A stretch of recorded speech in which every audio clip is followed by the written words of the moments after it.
dibangun di lokasi strategis, dengan ruang terbuka untuk upacara besar dan tempat persembunyian, rahasia jika terjadi serangan. 4. Warisan dalam musik lisan dan puisi. Setelah kematiannya, banyak griot, penyair lisan, pendongeng, dan penyanyi desa menyebarkan kisah hidup Lobengula sebagai legenda. Kisah pengkhianatan, keberanian, dan kematiannya di Sungai Shangani menjadi bagian dari puisi epik yang diajarkan secara turun-temurun. Lagu-lagu rakyat tentangnya tidak hanya bernada duka, tetapi juga kebanggaan. Ia dikenang sebagai gajah yang tidak membalas saat dijepit semak, tapi mengguncang tanah saat bangkit. 5. Jejak dalam gerakan nasionalisme Zimbabwe.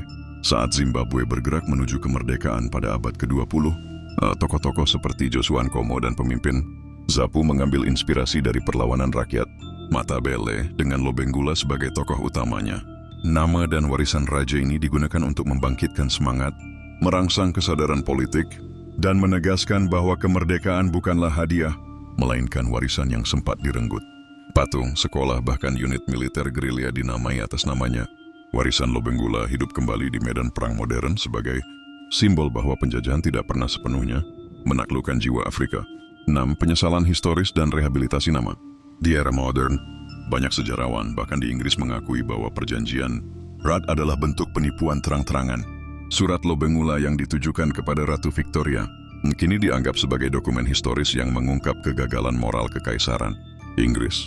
Bahkan beberapa museum dan universitas Inggris kini menampilkan kisahnya sebagai bagian dari pelajaran kolonialisme yang penuh luka.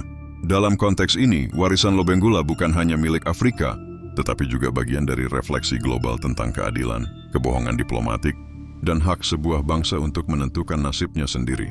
7. Pemimpin spiritual dan tokoh mitologis. Setelah kematiannya, banyak dukun Ndebele percaya bahwa roh Lobengula menjadi pelindung suku, menghuni angin yang berhembus di sabana dan air sungai Shangani. Dalam ritual Amatongo, roh leluhur, ia dipanggil bukan hanya sebagai raja, tapi sebagai roh penjaga, penyambung antara masa lalu dan masa depan.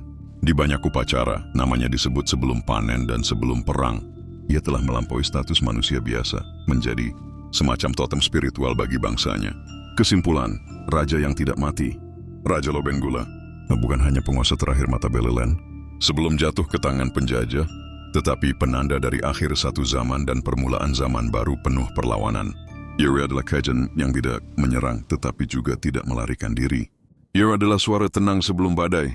Ia mati dalam keheningan semak tapi hidup dalam suara rakyatnya.